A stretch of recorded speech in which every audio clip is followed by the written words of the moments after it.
Before I invite Bhante, as I said that he's a very remarkable man, we need lot of bhikshus like him who are like entrepreneur. You know, they are not just working for the Dhamma, but also they are very much involved in creative assets for the community. And he is one of the rarest of the rare bhikkhu who is very much involved in creating the assets for the future, for the current generations. So a very, very special monk we have today to now, to bless us. So I would like to welcome him by offering him a flower. I request, where is Prarthna ji? Please welcome Venerable with a flower.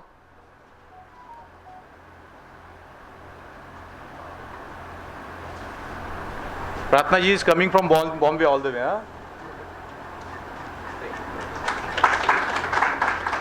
So I will also welcome brother Santosh, and I would request Shruti. Can you? Shruti is also coming from Bombay, all the way from Bombay.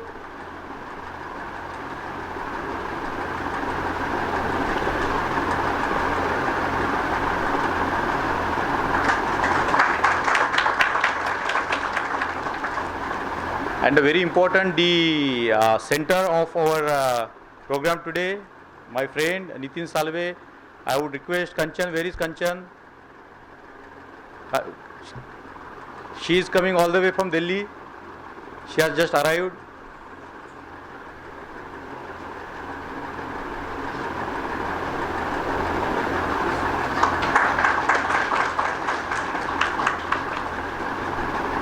And I welcome all of you. So Bhante ji, please bless us with a few words. Thank you.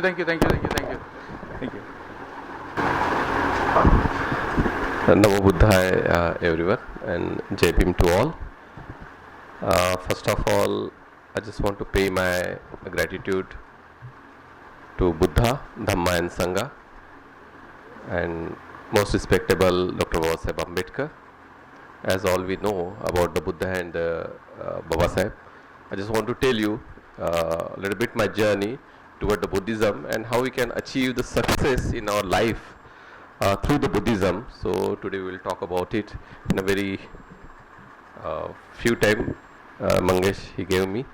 So first of all, I just want to thank to everyone who come from across the India to attend this event, and I'm special thanks to Mangesh and his team to organize such a beautiful program for the entrepreneur.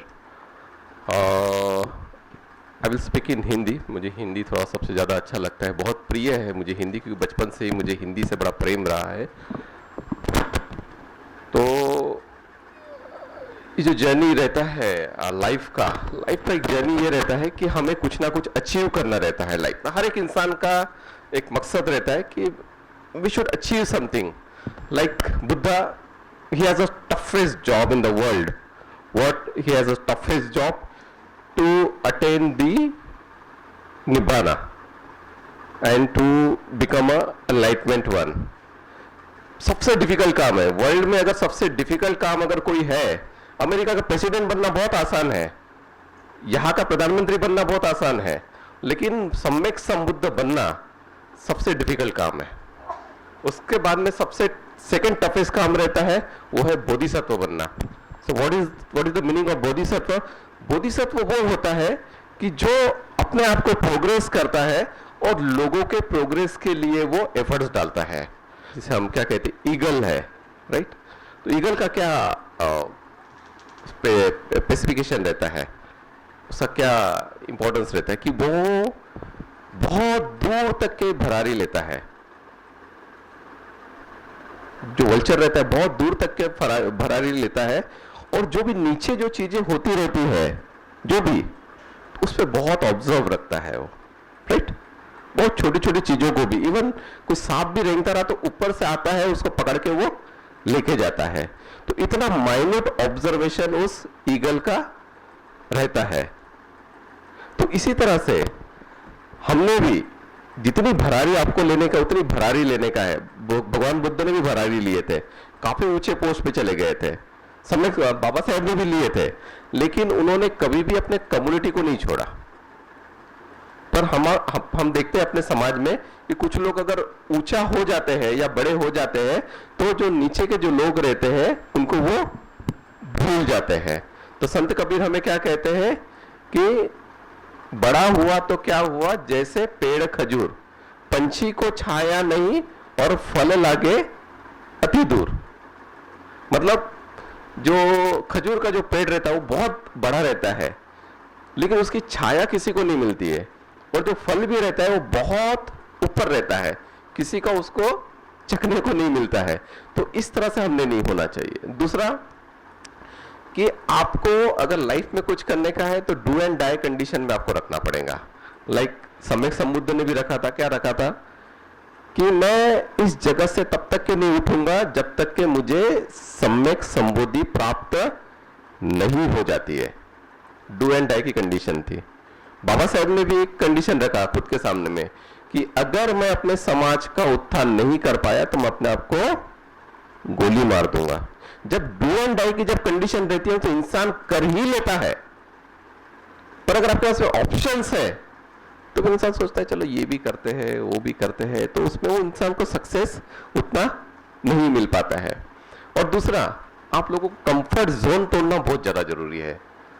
माझी आई, माझे पप्पा, मजा है, मजा ते होने के माँ का पल्लू में से निकलना बहुत ज्यादा जरूरी है। जैसे हम देखते हैं कि नागपुर में अगर जो लोग सबसे सक्सेसफुल है तो नागपुर के लोग नहीं है वो।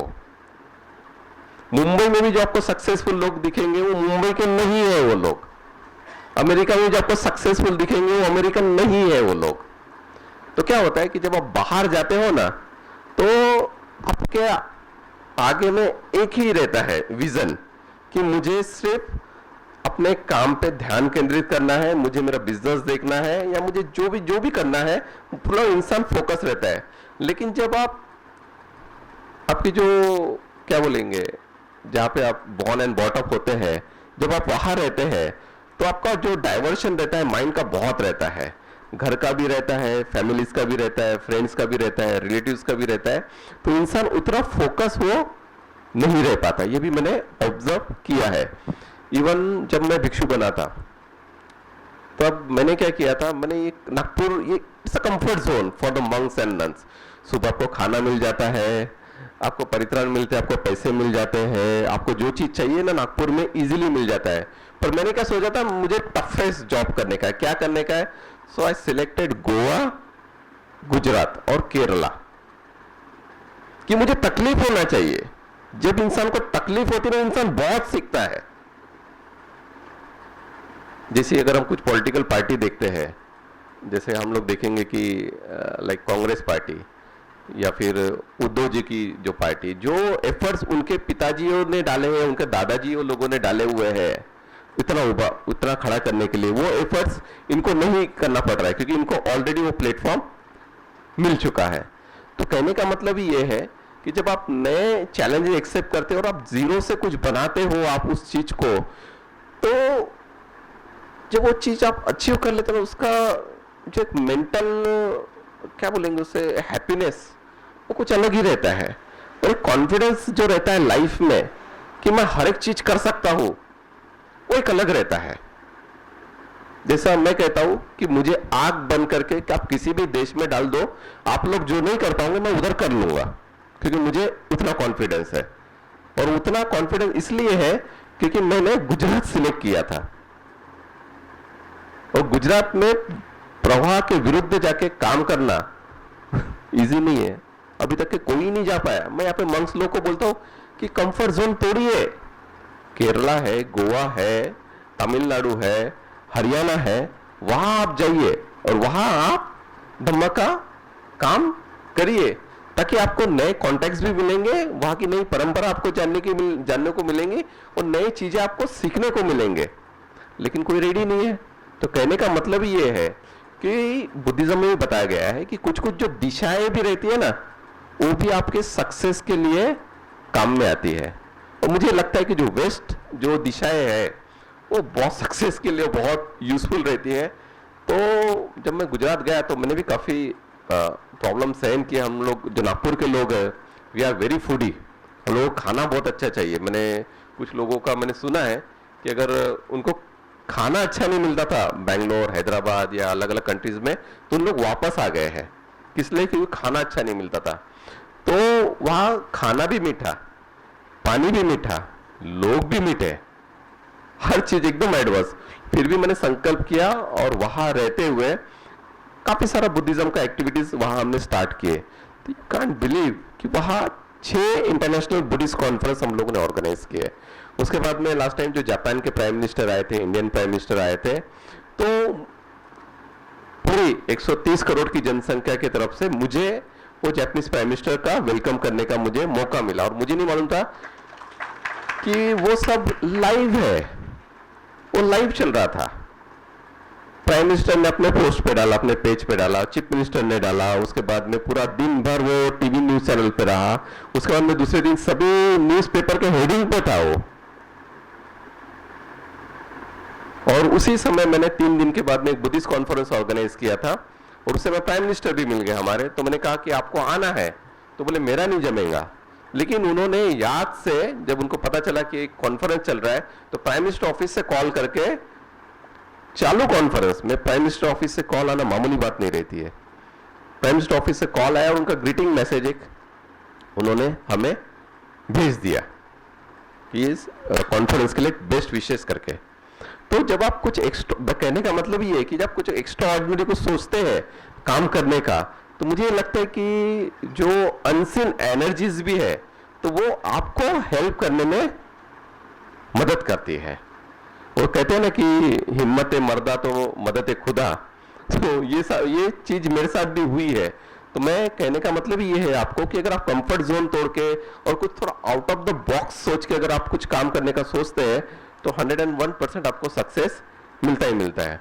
उसके बाद में फिर मुझे अलग अलग देशों में जाने का मौका मिला, और 2018 में मैंने, बचपन से मुझे वेस्टर्न कंट्रीज का बड़ा क्रेज रहा है, तो बचपन से ही वेस्टर्न म्यूजिक सुनना और मूवीज देखना, वहाँ का कल्चर देखना। तो बचपन से मेरे एल्टन जॉन जो थे, वो एक सिंगर थे, माइकल जैक्सन और ऐसे कुछ सिंगर्स थे, जो मेरे स्कॉर्पियन करके एक एल्बम आया था, वो तो सब मैं सुनता था बचपन में, मुझे बहुत अच्छा लगता था। और अपने थोड़ा हैबिट पैटर्न्स भी मैंने उस तरह से बना लिया था बचपन से कि मुझे वेस्टर्न में ही शिफ्ट होना है।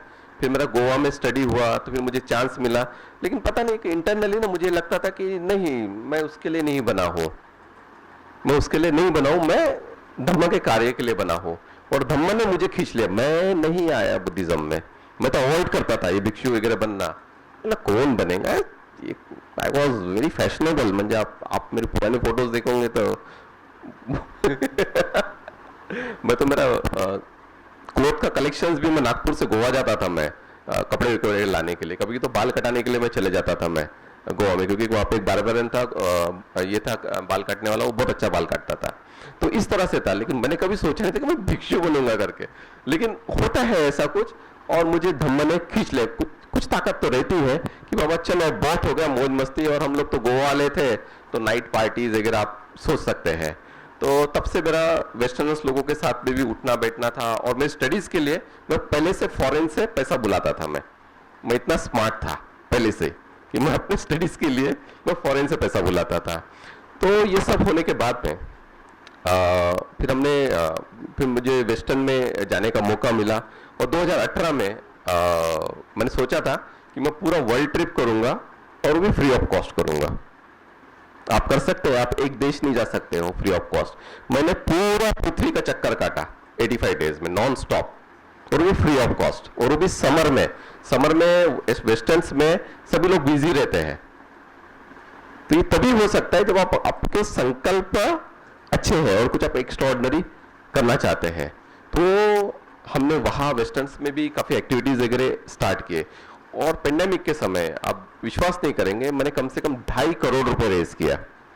मेरे जैसा छोटा लड़का 2.5 करोड़ रुपए रेस किया, और वो भी उसमें 99% लोग ऐसे थे जिन्होंने कभी मुझे देखा नहीं था।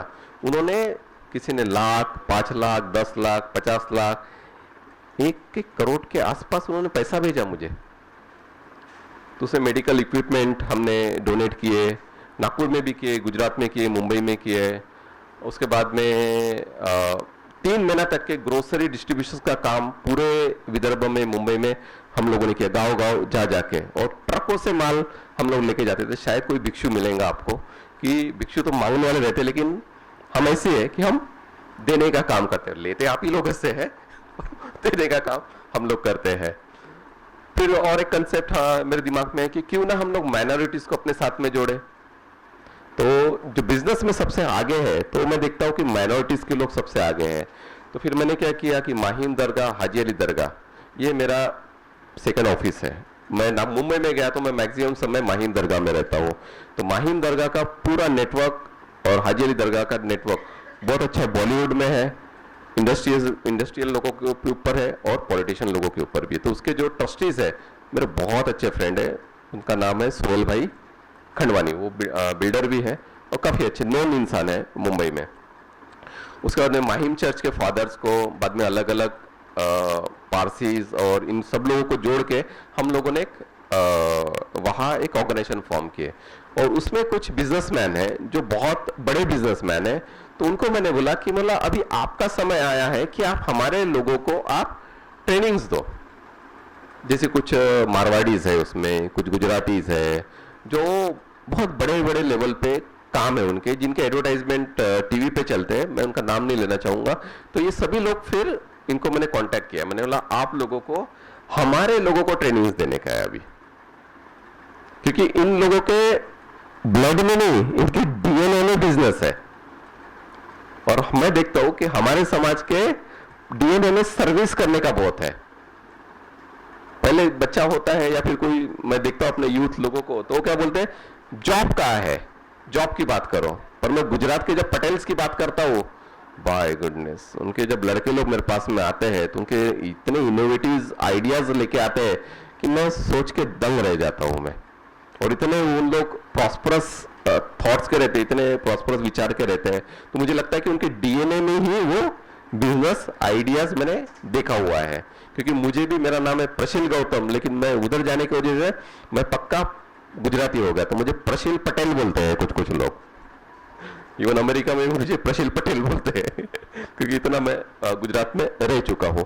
तो वहाँ के भी कुछ लोग हैं। तो अगर हम लोग ऐसा कलेक्टिवली, अगर आप लोग कुछ प्रोग्राम ऑर्गेनाइज करते हैं, तो ये जो बड़े बिजनेसमैन हैं, तो इन लोगों को एज अ मेंटोर के तौर पे हम लोग इनवाइट कर सकते हैं, और मेरे एक कहने पे वो आ जाएंगे।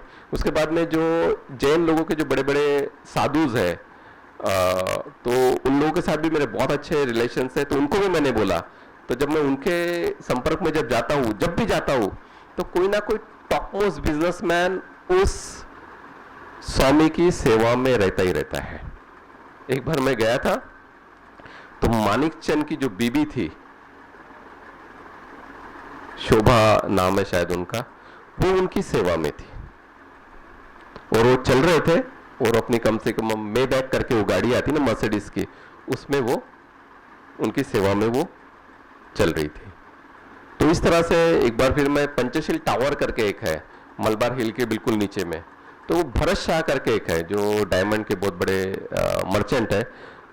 तो उन्होंने, जो मेरे जो फ्रेंड है, वो उनका नाम है नयन सागर जी, सॉरी नयन पद्म सागर जी। तो उन्होंने जीतो जो है ना, आप देखते होंगे, जीतो एक बहुत बड़ा ऑर्गेनाइजेशन है, जैन इंटरनेशनल ट्रेड ऑर्गेनाइजेशन, उसको फॉर्म करने का जो आइडियाज था वो उनका था।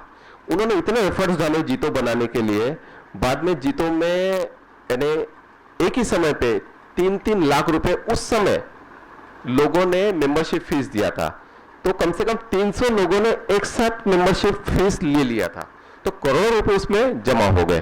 फिर बाद में, as you know the human behaviour, बाद में उसमें भी टूटा टूट हो गई, क्योंकि उनके धर्म में शराब पीना, डांस करना, ये सब चीजें नहीं है। और वो सब फिर वो आ गए, तो मुझे वो गुरुजी बता रहे थे, तो वो फिर वो उन्हीं को बाहर निकाल के रख दिया, उनके गुरुजी को ही उन्होंने बाहर निकाल के रख दिया।